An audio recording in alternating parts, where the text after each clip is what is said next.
என்னதான் விதவிதமாக ஸ்வீட் சாப்பிட்டாலும் அந்த ஒரு கப் ஜில்லுன்னு இருக்கிற ரசமலாய்க்கு முன்னாடி மற்ற எல்லாமே தோற்று போயிடும். ஆனால் நிறைய பேருக்கு இருக்க ஒரே பயம், அந்த பன்னீர் பால்ஸ்லாம் ரப்பர் மாதிரி ஆகிடுமா, இல்லாட்டி பாலில் போட்டோன்னே கரைஞ்சிருமோன் தான். நீ அந்த கவலையே வேணாம், நம்ம ரெசிபி ட்ரை பண்ணுங்க, பர்ஃபெக்டாக வரும். Welcome to Nutrinook. இன்றைக்கி நான் 1 லிட்டர் பால் எடுத்திருக்கேன். பாலை நல்லா கொதிக்க விடலாம். இப்போ நல்லா கொதி வந்துருச்சு. இப்போ லெமன் ஜூஸ் 3 டேபிள் ஸ்பூன் கொஞ்சம் கொஞ்சமாக சேர்க்கணும். அடுப்பை சிம்மில் வச்சுட்டு கொஞ்சம் கொஞ்சமாக சேர்க்கலாம். இப்போ நல்லா பால் பிரிஞ்சு வந்துருச்சு. இந்த ஸ்டேஜில் நம்ம அடுப்பை ஆஃப் பண்ணிக்கலாம். இப்போ ஒரு நல்ல துணியில் இதை வடிகட்டி எடுத்துக்கலாம்.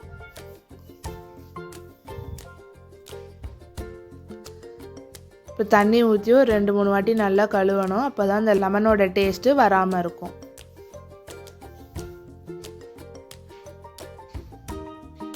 இப்போ நல்லா வாஷ் பண்ணியாச்சு.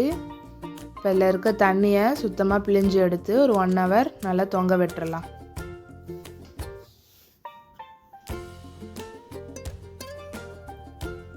இப்போ 1 ஹவர் ஆயிடுச்சு. இது தண்ணியில் நல்லா வத்திருச்சு. இப்போ நல்லா அது உதிர்த்து விட்டுக்கலாம்.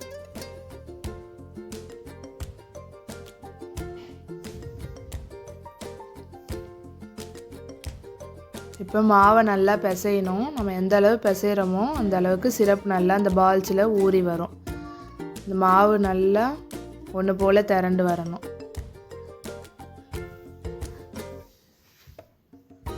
10 நிமிஷத்துக்கு நல்லா பிசைஞ்சு எடுத்துக்கலாம்.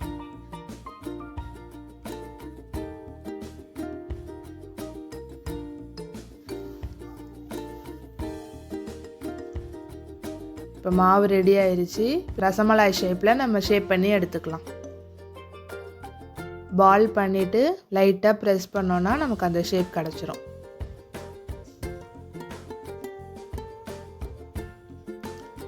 அது சுற்றி கிராக்ஸ் வந்தாலும் நம்ம கை வச்சு நல்லா ப்ரெஸ் பண்ணி எடுத்துட்டோன்னா அந்த ரவுண்டு ஷேப் அழகாக வந்துடும்.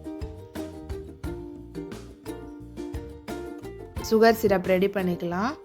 வாட்டர் 4 கப், சுகர் 200 கிராம் நான் சேர்த்துருக்கேன். உங்களுக்கு சுகர் வேணும்னா நீங்கள் எக்ஸ்ட்ரா கூட ஆட் பண்ணிக்கலாம். சுகர் நல்லா கரைஞ்சிருச்சு. இந்த ஸ்டேஜில் நான் 3 ஏலக்காய் சேர்த்துருக்கேன்.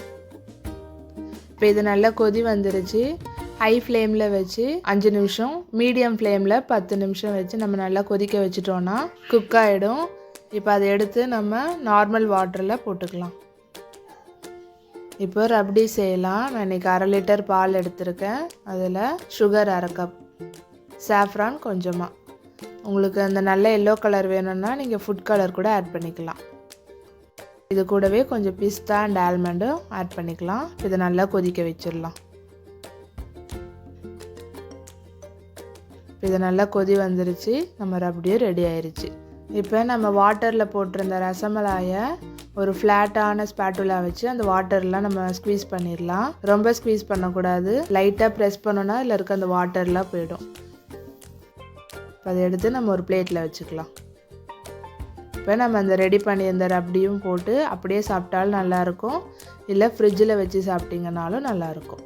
ஹோம்மேடாக ஹெல்த்தி ப்ராடக்ட்ஸ் பண்ணிகிட்ருக்கோம். குழந்தைங்கலேருந்து பெரியவங்க வரைக்கும் பிடிச்ச மாதிரி மில்லட் பிஸ்கெட், ஜாம் பிஸ்கெட்னு 10 டைப்ஸில் பிஸ்கெட் பண்ணிகிட்ருக்கோம். இது 100 கிராம்லேருந்தே அவைலபிளாக இருக்குது. அது மட்டும் இல்லாமல் மில்லட் லட்டு 9 டைப்ஸில் பண்ணிகிட்ருக்கோம். இதுவும் எங்ககிட்ட 1/4 கிலோலேருந்தே அவைலபிளாக இருக்குது. மில்லட் ப்ரௌனிஸு எங்ககிட்ட 1/4 கிலோலேருந்தே அவைலபிளாக இருக்குது. Assorted brownies, double chocolate, triple chocolate ப்ரௌனிஸ்லாம் அவைலபிளாக இருக்குது. இப்போ ட்ரெண்டிங்கில் இருக்க rose milk tea cake, mini choco chip cookies, mini cookie டீன்லாம் கூட அவைலபிளாக இருக்குது. உங்களுக்கும் வேணும்னு நினச்சிங்கன்னா ஸ்க்ரீனில் தெரிகிற நம்பருக்கு கால் ஆர் வாட்ஸ்அப் பண்ணுங்கள். இந்த ரெசிபி வீடியோ உங்களுக்கு பிடிச்சிருந்துன்னா லைக் பண்ணுங்கள், உங்கள் ஃப்ரெண்ட்ஸுக்கு ஷேர் பண்ணுங்கள். நெக்ஸ்ட் உங்களுக்கு எந்த ரெசிபி வீடியோ வேணும்னு கமெண்ட் பண்ணுங்கள். மறக்காமல் சப்ஸ்கிரைப் பண்ணிக்கோங்க.